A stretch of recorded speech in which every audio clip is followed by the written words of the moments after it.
Gracias por continuar con el ciclo de entrevistas de Periodista Digital. Después de Morbo o Mil y un Fantasías, Me gusta el sexo de Rosera Mills, que tenemos hoy como invitada en Periodista Digital. Muchas gracias por venir. Estoy encantadísima de estar aquí. Bueno, se puede decir más alto pero no más claro. Me gusta el sexo. Sí, es una reivindicación que tenía yo en mente y para mi fortuna se ha convertido en libro. Se han atrevido a publicarlo con este título.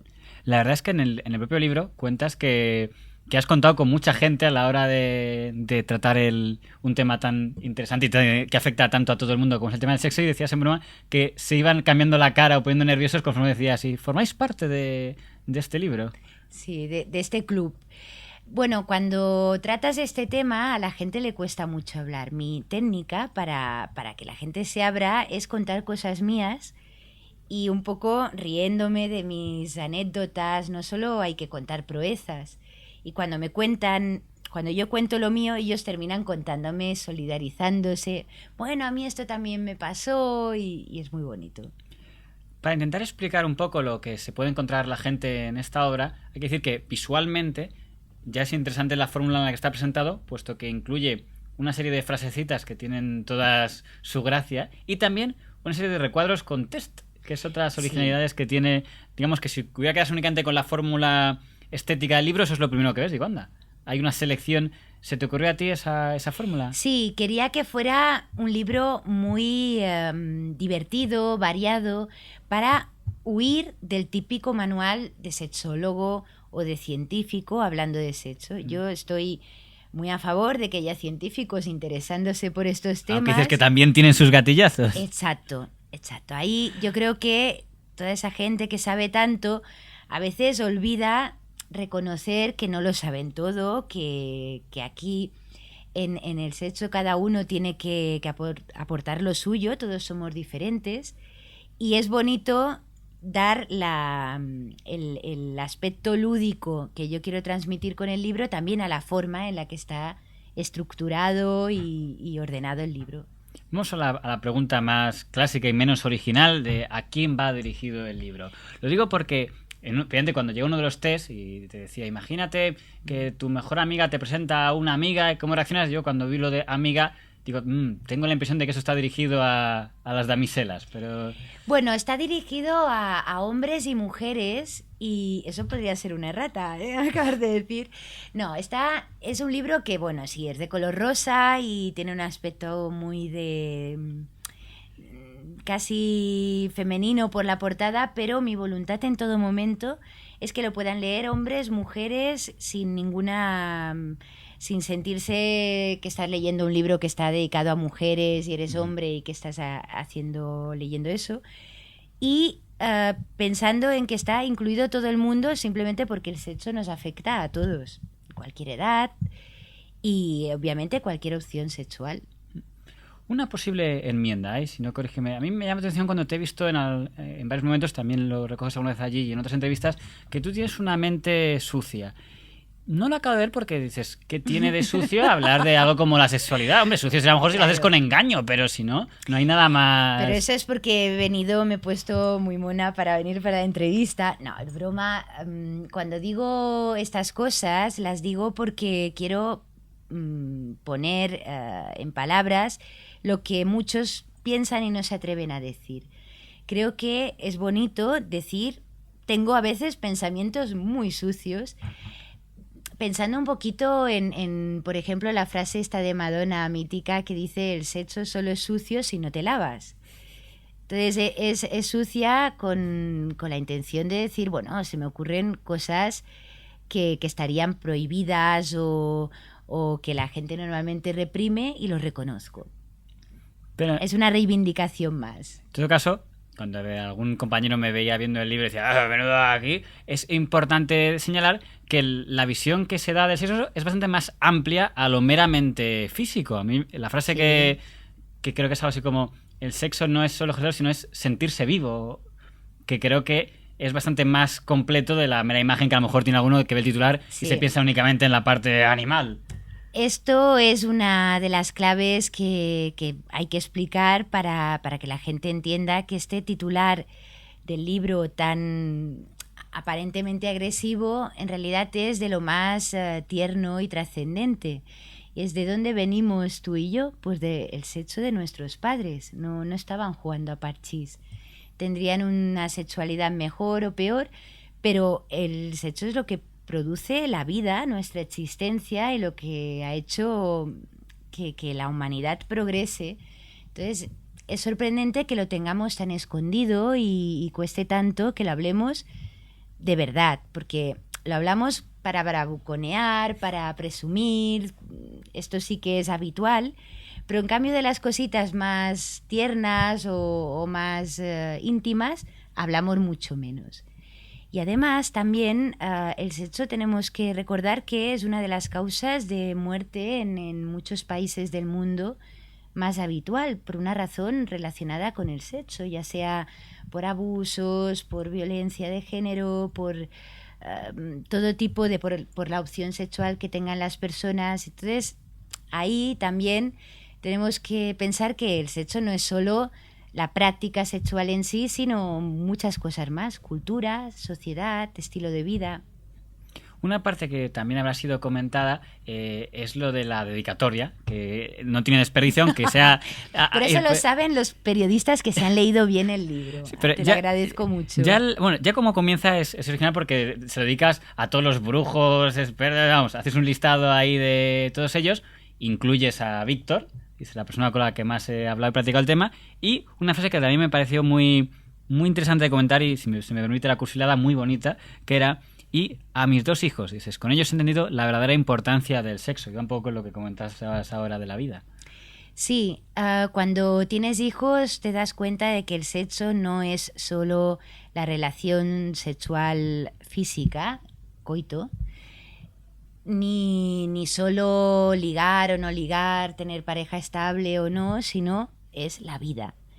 La vida entendida como que todos venimos de ahí y todos terminamos evolucionando hacia ese deseo de conocer a otra persona, entablar con ella una intimidad y una relación. Claro, es bonito cuando como madre ves que esos pequeños seres que han venido de una relación sexual, cada uno, van a crecer y van a tener las suyas.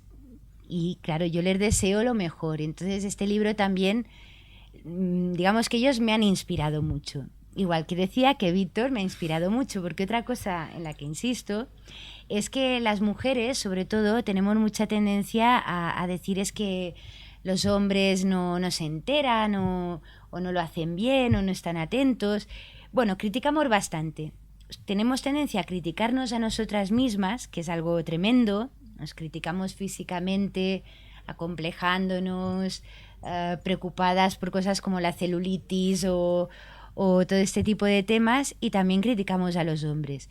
Entonces, yo lo que reivindico es que también tenemos que decir las cosas buenas de los hombres. Y yo predico con el ejemplo, como a lo largo de todo el libro, y si Víctor lo hace bien y además se puede hablar bien con él y tener una complicidad, pues lo digo. Más ahora que no nos oye, pues... Claro, exacto. Ahora nos oye todo el mundo. Sí, lo ven en internet. Pero sí. A modo de broma... Qué curioso que lo haya puesto al final y no al principio, ¿no? Que es lo que habitualmente ya me autores... lo dijo él, me dijo, pero ¿por qué lo has puesto al final? A ver, ¿esto qué significa? La verdad es que yo quería que el lector entrara en este libro sintiéndose él el protagonista y empezando a leer todas las cosas como si estuviera mirando por el ojo de una cerradura, porque yo cuento muchas cosas muy íntimas. Y ya empezar dedicándolo me parecía que en este libro no tocaba. Pero bueno, igual viene un psicoanalista y me busca el por qué está al final. Bueno, una última frase, que además, aunque sea una frase de esa dedicatoria, también has sacado el tema un poco antes, es con lo de los hijos, dices: seré feliz comentándole estos temas con ellos, aunque sus profesores se escandalicen. Sí, la verdad es que con todos estos temas yo creo que se ha avanzado muchísimo, es algo que se agradece, pero todavía hay un recato a veces para tratar ciertos temas con los niños y con los jóvenes que no está adaptado aún a los nuevos tiempos. Me acuerdo aquel célebre anuncio de papá pone una semillita nomás y... Sí, o lo de las abejitas también. Hemos ido cambiando los referentes y la verdad hay que reconocer que cuando los hijos de pronto a los 12 años empiezan a preguntar con verdadera curiosidad o sacan temas, o los padres empiezan a preocuparse que si la niña ya tiene la regla y está en peligro, o el niño a ver qué va a hacer. Pero la conclusión a la que yo he llegado es que hay que hacerlo paulatinamente. Desde que el niño nace ya tiene que estar ese tema con naturalidad en la vida familiar. Me refiero, esto hay que explicarlo, a que es bonito pues que los niños puedan ver su cuerpo y comprenderlo y que se les explique todo desde su más tierna infancia. Aquí el ejemplo sería pues los niños que crecen poniéndose el pijama nada más ducharse y tapándose y, que no se vea y esta nada. actitud, claro, esta actitud muy aséptica que refleja pues cierto miedo a la desnudez, a la sexualidad. Y obviamente también padres y madres que se tapan mucho, que no se habla, que cuando la niña tiene la regla sus hermanos no se enteran, como si fuera... Y está el otro ejemplo, que es el que a mí me gusta más, en los que hay una naturalidad y recordando que somos mamíferos y que como mamíferos que somos, pues tenemos que estar en contacto con nuestra esencia. Lo más bonito es que somos unos mamíferos muy poetas y convertimos algo que es animal y puramente reproductivo, gracias a la evolución, a la cultura y actualmente a la ciencia, en una práctica muy lúdica, muy bonita y muy inspiradora. Entonces, lo tenemos todo, tenemos que aprovecharlo todo. Tengo que preguntarte por un tema, aunque sea un poco un paréntesis. Todos los que quieras. Porque además a los compañeros que llevan la parte de vídeos de periodista digital les ha dado mucha envidia. Y es el tema del vídeo de YouTube. Porque fíjate, nosotros subimos montones de vídeos a diario y cuando alguno tiene 1000 visitas, decimos, mira, esta entrevista hemos conseguido que tenga 1000. Y claro, cuando nos enteramos que el pasado mes de febrero subiste un vídeo que tiene ya 200.000 visitas. 240.000. Pues claro, ya se sí. les ha quedado la cara de envidia diciendo, bueno, aquí ya después de esto nos podemos retirar todos. Sí. ¿Quién te convenció para esta idea de... Estoy hablando de lo de... me gusta la lectura, creo que Al plaer a la lectura. El placer de la lectura. ¿No? Sí. Bueno, esto, yo soy la primera sorprendida. Yo pensaba que tendría visitas, pero ha sido un boom. Esto empezó porque un amigo que ha hecho unos cuantos programas para los canales catalanes, uno de filosofía y otro de libros. Sí, que no está relacionado con el mundo del erotismo, ni mucho menos. Conoció un proyecto que había iniciado un neoyorquino, Clayton Cubitt, un artista de fotografía de desnudos, artística, blanco y negro, que decidió empezar a poner a las modelos, cogió unas cuantas chicas que se prestaron a ello, alguna era actriz porno, las puso a leer un pasaje del libro que ellas quisieran y había una sorpresa debajo de la mesa. Entonces, a medida que la chica va leyendo, el espectador va viendo que ella está como inquieta, como azorada, y ella tiene un orgasmo. Entonces estos vídeos empezaron en agosto del 2012 y había hecho unos 6 cuando a mí me llega esta propuesta de Roser, esto se ha hecho solo en Estados Unidos, han participado ya estas chicas, míratelos, y me gustaría que hiciéramos uno. Yo dije que sí en cuanto me lo propusieron porque me parecía una experiencia interesante y quería ver también si yo era capaz de hacerlo. Y lo hice, lo colgamos y al día siguiente ya tenía 2000 y al otro y así. ¿Y por qué crees que todavía a esas alturas quizás no estamos acostumbrados o aún no está hay mucho tabú y mucho miedo de uy, uy, uy? Por suerte de taparnos la boca y hacer uy, uy. Me ha escrito muchísima gente, hombres y mujeres, comentándome su experiencia y he aprendido de ellos cuál es la magia de este vídeo para que haya gustado tanto. Es que si te fijas, no tenemos ocasión de ver un orgasmo femenino de verdad, auténtico, que no sea fingido. Bueno, solo insistes mucho, dice que... Claro, porque ha habido mucha gente que al principio no daba crédito y consideraba que aquello tenía que ser inventado, bueno, fingido. No soy tan buena actriz, ya me gustaría, pero entonces me dedicaría a hacer películas. En este caso, lo bonito es que tenemos ocasión de ver un orgasmo femenino sencillamente, sin ninguna ni sobreactuación, como sucede en las películas porno, que habrá algún orgasmo auténtico, pero casi todos son fingidos y además muy exagerados. Y no hay tradición, no no hay... las mujeres, digamos que somos en esto más recogiditas y no lo mostramos tanto. Entonces ha habido mujeres, incluso en otros países, que han hecho su debate personal y les parece bonito poder verlo para ellas también poder entender el suyo. Y ha habido unas cuantas que ya me han dicho que me van a imitar, así que igual he creado una moda y vamos a tener orgasmos femeninos en las redes. Y además es bonito porque es solo el orgasmo, de hecho no se ve ninguna parte de mi cuerpo, no hay ninguna...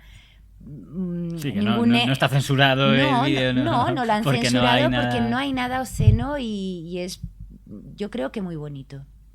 Tengo entendido, corrígeme si me equivoco, que alguien tras leer este libro te dijo: gracias a ti he podido confesarle a mi marido que me masturbo. Sí, esto es una de las grandes satisfacciones cuando haces un libro con la intención de ayudar, de dar ideas y ves que funciona. Cuando esta mujer me dijo que había ido por la mañana, después de leer el libro, le había dicho a su marido: oye, que sepas que me masturbo. Lo bonito de esta historia es que llevaba casada a unos 20 años, es una mujer pues con estudios, muy abierta, pero tenía esa espinita de que no le había dicho a su marido que ella de vez en cuando se masturba. Entonces, claro, yo dedico todo un capítulo que he titulado Me masturbo porque me da la gana, que ya es reivindicativo, pero no pensaba que tuviera un efecto tan directo. Y por ponernos en el extremo del puritanismo, de alguien que puede decir: oye, estas cosas son para practicarlas, pero no para hablar de ellas. Sí, claro que hay gente que opina eso. Sería, digamos, lo que tú crees, aunque es verdad que también en la dedicatoria incluyes dedico también a las vírgenes y a los... Sí. Pero sería donde, por buscar un debate, sería donde podría aparecer. Claro, pero si se leen, yo siempre cuando alguien me critica le digo: léete de verdad el libro porque solo lo has ojeado por encima.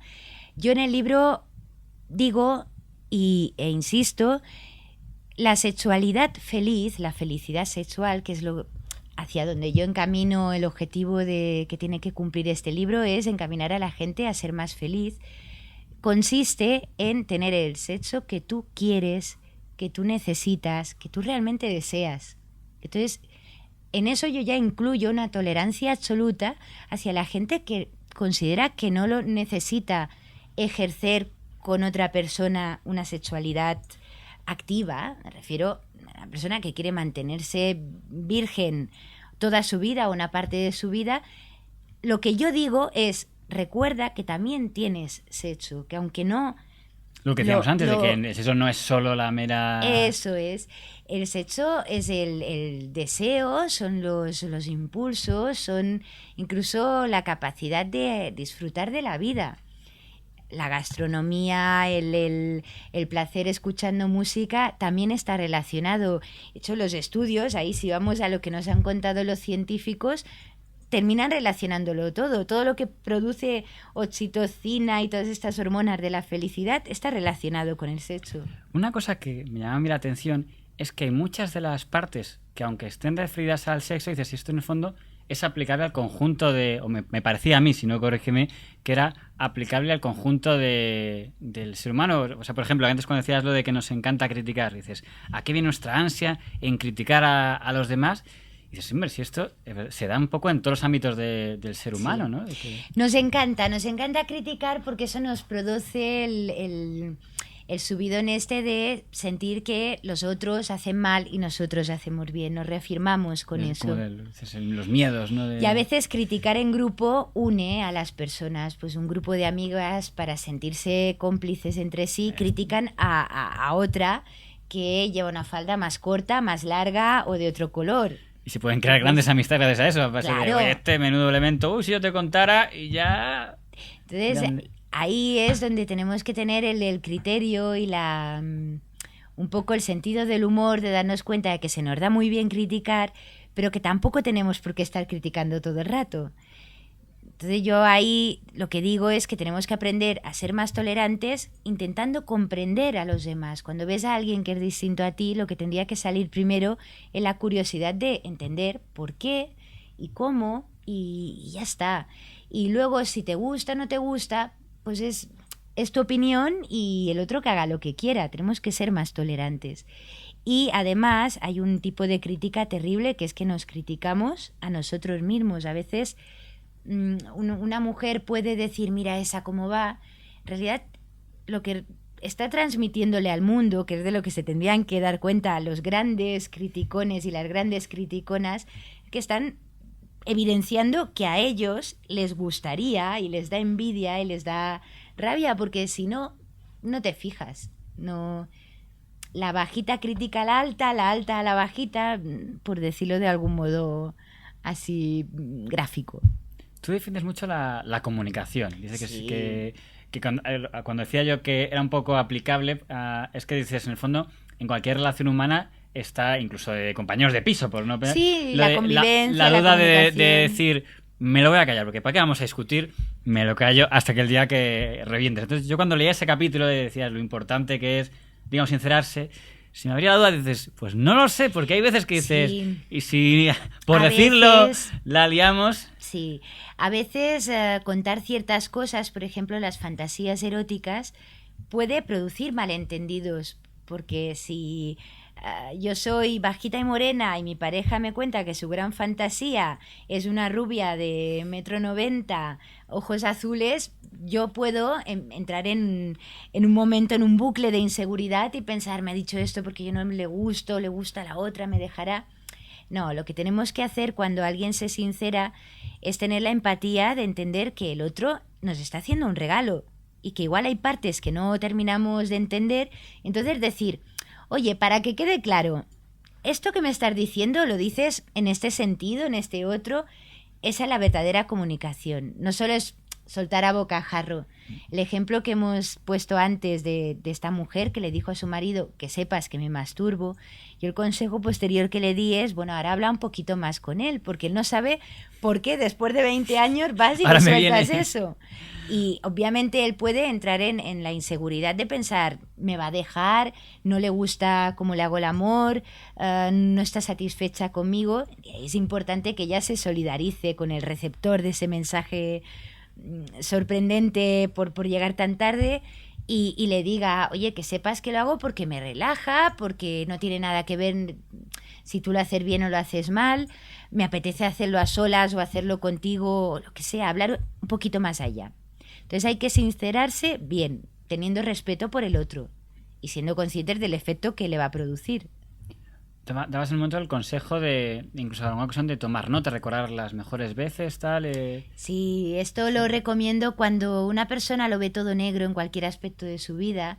Está muy bien poner un poco la cabeza fría y hacer una lista, las típicas listas de pros y contras, las típicas listas de enumerar los El único, beneficios. el miedo a lo mejor es que no lo vea alguien y dices, esto es como muy personal, no es Claro, mi esto lista. es mejor hacerlo para uno mismo, sobre todo en ciertos temas es mejor no abrirse tanto y trabajarlo primero uno mismo. Entonces ahí yo lo que digo es, a veces hay gente que dice, oh, nunca he encontrado a nadie que me quiera, mi vida sentimental es un desastre. Pues si esa persona dices, a ver, para un momento, haz una lista de realmente todo lo que te ha ocurrido. Porque el ser humano tiene una cosita, un detallito en el cerebro que es que nos llaman más la atención las cosas malas que las cosas buenas. Las cosas buenas, como que, bueno, las grandes sí que las recuerdas, pero el día a día, como ya Tendemos a fijarnos más en lo malo. nos fijamos más en lo malo. Igual has tenido un día lleno de tranquilidad y bienestar y te ha pasado una cosa mala y por la noche solo te acuerdas de la Sí, cosa menudo mala. asco de día, que tal Claro. cosa. Entonces, en la vida sentimental de uno y sexual y erótica, está bien ir recordándolo todo. Yo siempre repito en el libro que cuando has tenido una pareja, cuando has tenido relaciones, cuando has tenido relaciones esporádicas, algo habría que te gustaba. Es como ese mito que hay que nos han querido contar de que las mujeres no han disfrutado nunca del sexo y solo a partir de los años 60, 70, con la liberación sexual, las mujeres empezaron a saber que tenían un clítoris y que tenían orgasmos y demás, pero como si antes nunca se lo hubieran pasado bien. Y yo digo, hombre, no será así. Igual no tenían libertad para expresarlo.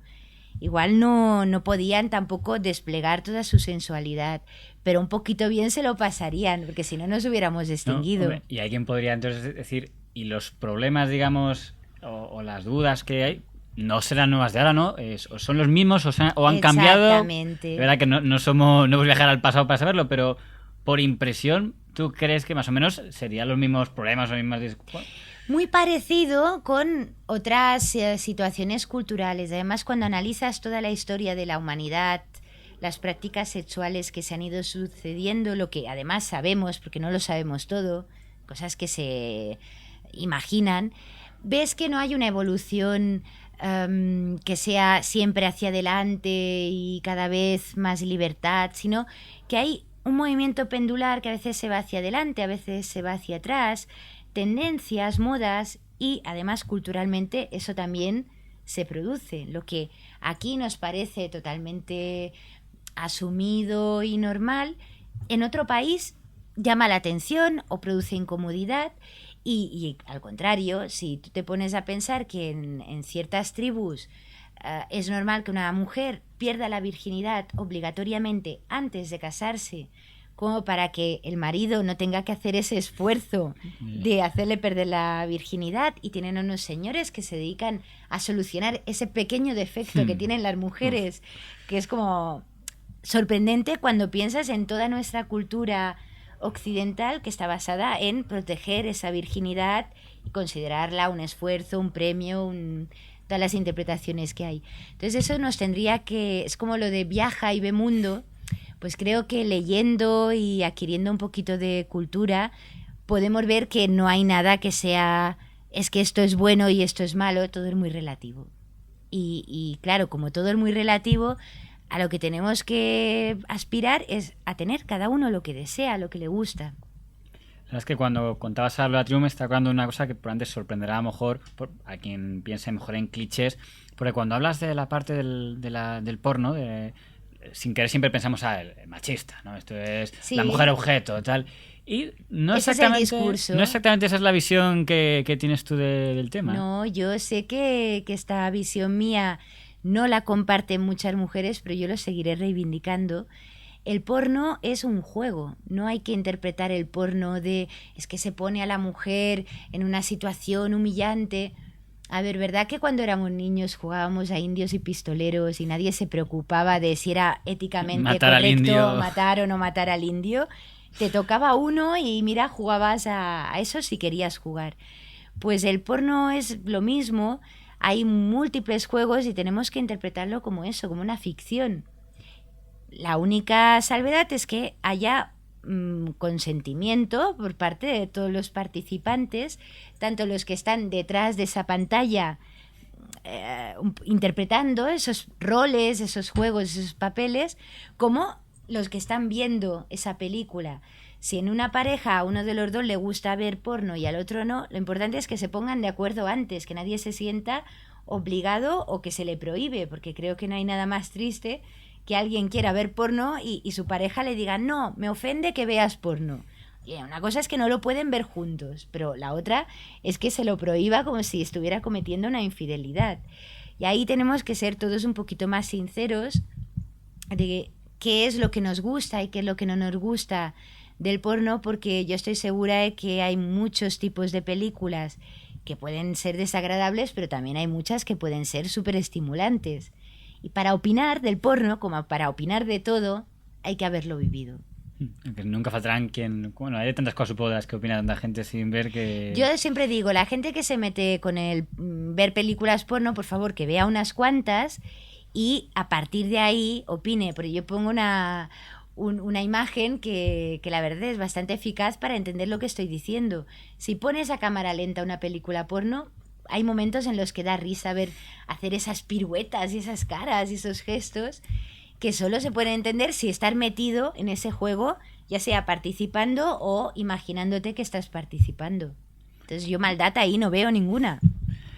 Ya sabes que probablemente pasará, afortunadamente, que pocos personas, alguien solo con ver el titular, a lo mejor se imagina algo totalmente diferente a lo que es luego el libro. Sí, yo ya empiezo diciendo que no soy ni... Ni Porque ha habido una prostituta, tradición... ni profesional, ni sexóloga. Exacto, porque ha habido una tradición que solo hablaban o los profesionales científicos, los que se habían sacado la carrera de sexólogo o sexóloga, o el otro sector que también opinaba, como dando la idea de tengo un diploma que me permite hablar de esto con propiedad, Soy profesional. es la gente que se dedica profesionalmente al sexo. Pero yo creo que precisamente los que sabemos del sexo somos todos nosotros. Y aquí yo lo que digo es, ojo, yo cuento lo que yo sé, pero para abrir un debate. No quiero darle lecciones a nadie, pero sí es cierto que me he esforzado por plantear todas las preguntas desde todos los puntos de vista.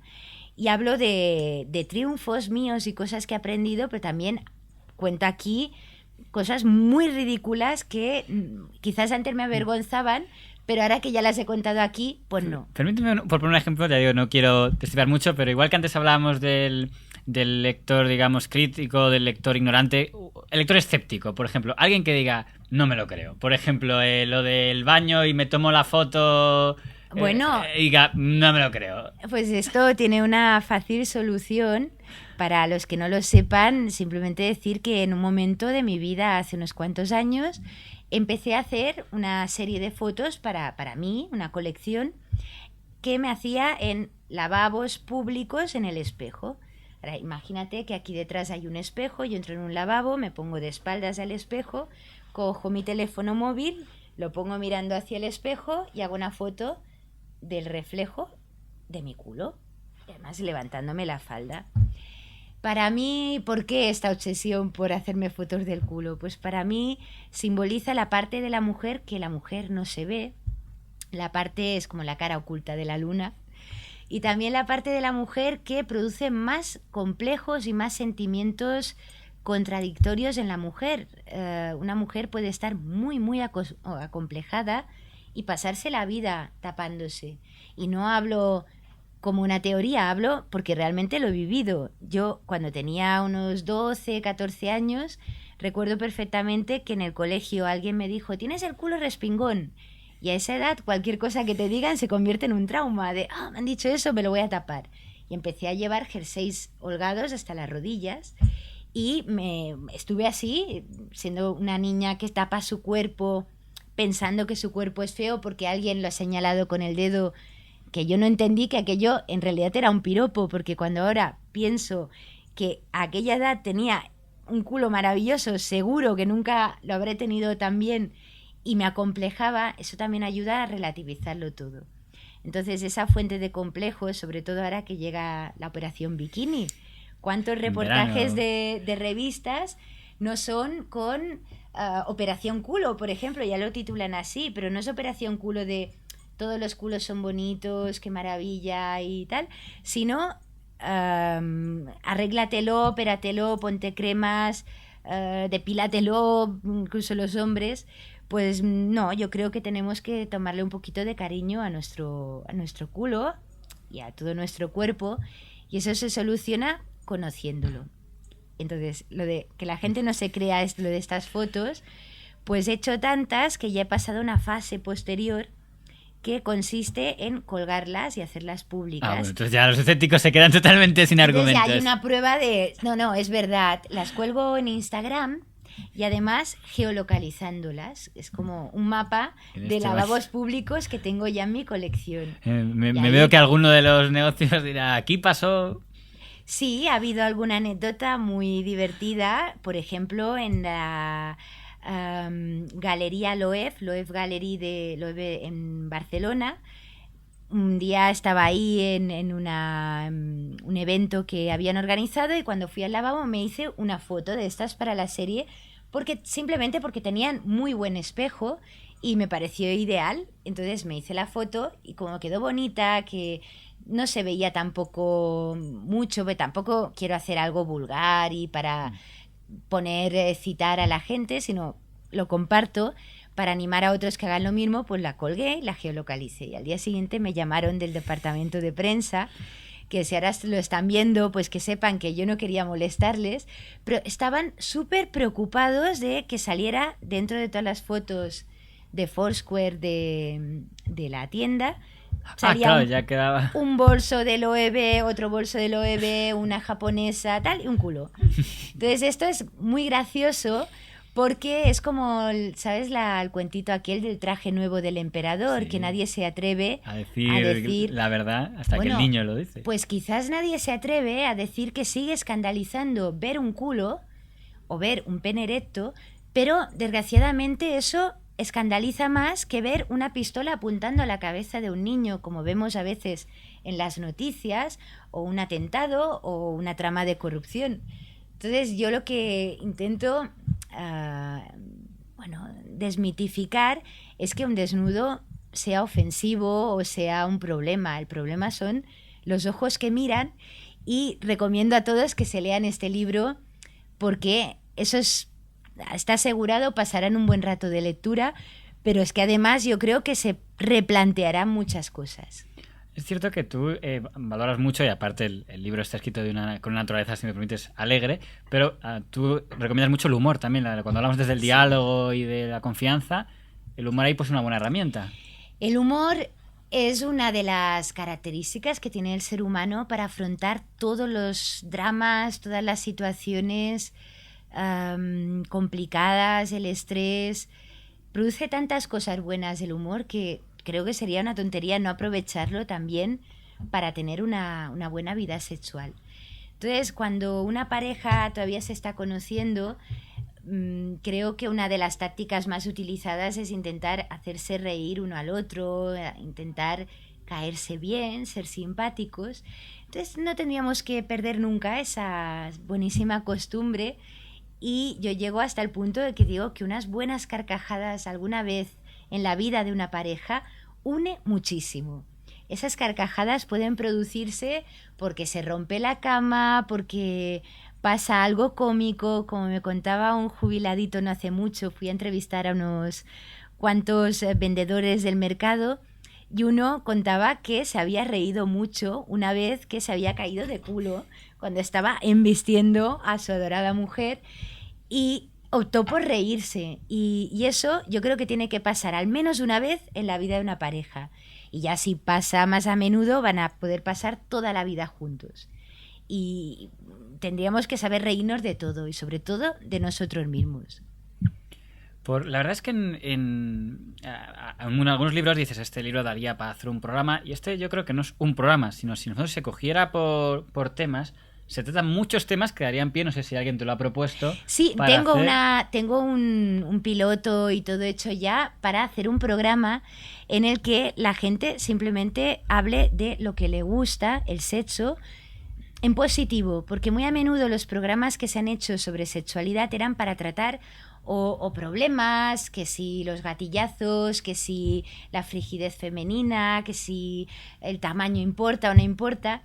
Y creo que quizás sería mucho más bonito hacer un programa en el que se hablara de las cosas buenas, de prácticas, trucos, ideas y anécdotas que se pueden compartir y que quizás tendríamos que compartir más. Porque si te fijas, en una sobremesa se habla de sexo o para quejarse o para contar, envalentonarse y bravuconadas. Pero contar cosas bonitas, porque sí, de que haya dos matrimonios, por ejemplo, y que una pareja se eche piropos mutuamente y la otra también, eso no sucede tanto.